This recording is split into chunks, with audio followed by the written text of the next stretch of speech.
Bismillahirrahmanirrahim. Assalamualaikum warahmatullahi wabarakatuh. Perkenalkan ibu saya dengan Dr. Abdul dengan Ibu Yuni ya.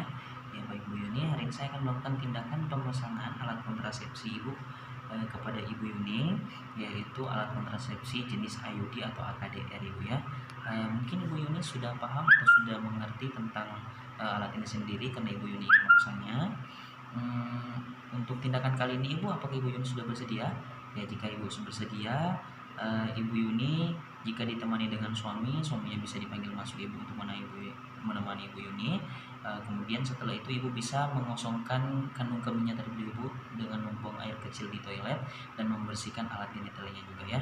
Ya, jika sudah selesai Ibu, saya akan menjelaskan secara ringkas Ibu ya, secara singkat tentang prosedur pelaksanaan pemasangan alat ini pada hari ini kepada Ibu ya. Ini alatnya Ibu ya, namanya IUD, mereknya Nova T Copper 380 Ibu. Nova Copper T380. Alat ini terdiri dari 3 komponen, yaitu di sini ada T-Coppernya sendiri dengan benangnya, kemudian ada tabung insersinya dan pendorongnya atau alat pendorongnya nanti. Kemudian nanti di sini alat ini akan dimasukkan di dalam organ genital bagian dalam Ibu untuk sebagai alat yang akan menghalangi pertemuan antara sperma dan sel telur nanti Ibu kan, sehingga tidak terjadi pembuahan Ibu ya, seperti itu. Makanya dikatakan sebagai alat kontrasepsi non hormonal Ibu ya. Dan kemudian Ibu Yuni kalau sudah mengosongkan kandung kemihnya, sudah buang air, Ibu Yuni bisa berbaring di bed, kemudian celananya dilepaskan Ibu ya, suami dipanggil masuk. Saya akan cuci tangan dan mempersiapkan alat terlebih dahulu. Kemudian saya cuci tangan dengan 7 langkah. Setelah itu saya menyiapkan alat-alatnya terlebih dahulu, termasuk dengan menyalakan lampu sorotnya. Kemudian saya siapkan alat-alatnya di sini. Jelas sudah ada alat IUD-nya atau KDR-nya, kemudian ada handscoon yang beberapa handscoon yang steril dan non steril. Kemudian ada kasa yang akan digunakan, kemudian ada sondase untuk mengukur nanti, kemudian ada tampotang, kemudian ada tenakulum dan spekulum. Nah setelah itu sudah kita cuci tangan, kemudian lampunya dinyalakan, kita membaca basmalah, kita gunakan handscoon ya, anggaplah kita sudah menggunakan handscoon dan kita lakukan pemeriksaan. Bismillahirrahmanirrahim. Pemeriksaan yang pertama kita lakukan adalah pemeriksaan panggul. Kemudian permisi Ibu, pasiennya sudah berbaring dengan posisi litotomi. Kita periksa organ genitalia ekstranya terlebih dahulu. Di sini tidak terlihat adanya kelenjar getah bening, kemudian tidak ada ulkus, kelenjar Bartolini dan kelenjar scan. Kemudian sebelumnya tadi kita pastikan dulu pasiennya ini dalam keadaan tidak hamil. Kemudian kita pastikan pasien juga tidak mengalami yaitu infeksi menular seksual ya. Kemudian tadi kita pastikan di organ genital ekstra ini tidak ada ulkus, kemudian tidak ada kelenjar getah bening, tidak ada kelenjar Bartolini dan kelenjar scan. Kemudian kita lakukan pemeriksaan dalam vagina dengan vaginal touche, kita nilai bentuknya, kemudian kita nilai posisi uterusnya, serta menilai adakah kelainan pada organ genitalia seperti tumor atau infeksi. Nah setelah itu kita lakukan pemeriksaan SPQLO. Kita masukkan SPQLO atau cucur bebeknya, kita buka untuk meregangkan dari lubang vaginanya. Kemudian kita periksa adanya cairan vagina seperti apakah dia mengalami cervitis. Kemudian kita lakukan pemeriksaan juga mikroskopis bila diperlukan. Kemudian setelah itu masih dalam keadaan terpasang ya cucur bebeknya atau spekulumnya, kemudian kita ukur uterusnya dengan menggunakan sonde. Masuk ke dalam, kemudian kita lepaskan, kita cabut, kita nilai di ukurannya di sekitar 7 cm. Nah, setelah itu kita lakukan lepas sarung tangannya, gitu, buang sarung tangannya. Dan setelah itu kita menyiapkan IUD-nya. Kita siapkan IUD-nya tadi sudah saya jelaskan dari awal kalau di sini ada 3 komponen utamanya. Kemudian setelah itu kita buka kertas bagian bawah IUD. Kita buka kertas bagian bawah, kemudian kita lipat ke atas penutupnya. Kemudian kita masukkan lengan AKDR Coopernya, ini ke dalam tabung insersinya. Kita masukkan, kita agak tarik sedikit sampai dia tidak membuka melebar seperti ini. Ketika sudah masuk, kita sesuaikan panjang IUD dengan panjang uterus. Tadi kan di 7 cm, maka ini ada flange-nya ini harus horizontal atau sejajar. Kita posisikan di posisi tadi 7 ya, 7 cm. 7 sudah, kita tahan dengan ibu jari kiri. Kemudian sudah kita letakkan, kita gunakan kembali handscoon-nya. Nah, setelah kita pakai handscoon sterilnya, kemudian kita lakukan tindakan pemasangan IUD. Yang pertama, kita pasang spekulum.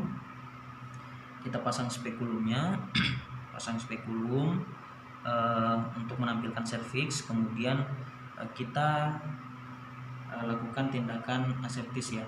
Kita jepit kasa menggunakan tang tampong, ya anggaplah tang tontang. Kita gunakan menjepit kasa ini. Kemudian kita ambil efodion iodin dan kita bersihkan di bagian vagina dan serviksnya. Kita bersihkan vagina dan serviksnya di bagian dalam. Seperti sudah, kita buang dan kita jepit menggunakan tenakulum pada serviksnya di arah jam 12. Kita jepit menggunakan tenakulum, kita jepit di arah jam 12 dan kemudian kita tarik untuk meluruskan uterusnya. Nah, setelah itu kita pertahankan posisi ini untuk memfiksasi dari uterus si pasien. Kemudian kita ambil alatnya, IUD-nya, kita lepaskan tadi. Kemudian kita masukkan tuas pendorongnya ke dalam tabung insersinya. Sudah kita masukkan, kemudian kita pelan-pelan memasukkan ke organ genitalia si pasien. Kita masukkan, dorong tabung serta sampai leher biru menyentuh serviks. Kalau sudah menyentuh serviks, sudah ada tekanan sesuai arah dan sesuai posisi kafum uterus, akan teraba ada tekanan dari fundus eteri ya. Jika sudah masuk seperti ini, sudah ada tekanan, kita pegang serta tahan tenakulum. Tenakulumnya tadi ada, tenakulumnya sedang memfiksasi dari uterus. Kemudian kita pelan-pelan menarik tabung insersi agar lengannya terlepas kembali. Kalau sudah kita tarik sekitar 1 atau 1,5 cm, kita dorong kembali, karena lengannya sudah membuka tadi, kita dorong ya.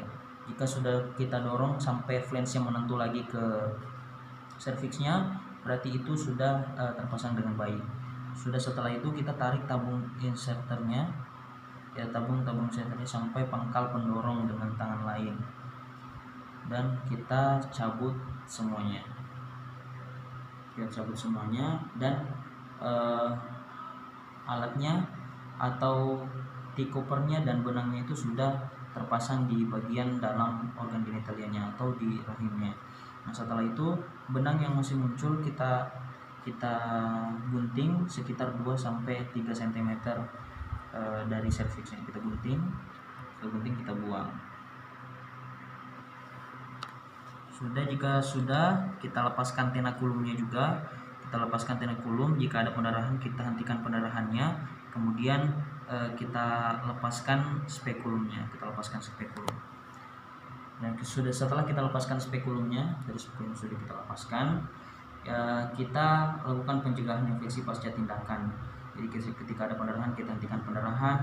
Kemudian kita buat instruksi kepada pasien, buat laporan rekan mediknya. Kemudian kita beri edukasi. Ya, edukasinya seperti, ibu ini 1 bulan setelah pemasangan ini, setiap habis menstruasi ini harus selalu diperiksa ibu. Dan tiap minggu harus selalu dicek apakah benangnya ini masih ada atau tidak. Jika memang benangnya tidak teraba, ibu bisa datang kembali ke tempat saya.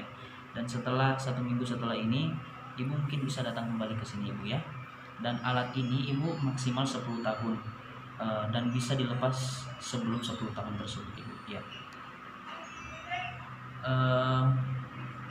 Cara pemeriksaan mandirinya Ibu itu Ibu bisa raba sendiri dengan menggunakan jari Ibu. Nah, nanti benangnya ini akan bisa teraba di bagian dalam benang. Jika ini yang tidak teraba, Ibu bisa langsung datang ke saya kembali seperti itu.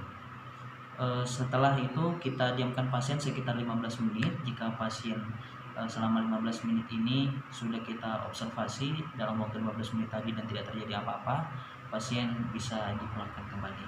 Ya. Terima kasih Ibu. Ini pemasangan atau tindakan pemasangan alat kontrasepsi jenis IUD yang sudah selesai. Apakah ada yang ditanyakan? Ya, jika tidak ada yang ditanyakan, terima kasih banyak. Assalamualaikum warahmatullahi wabarakatuh.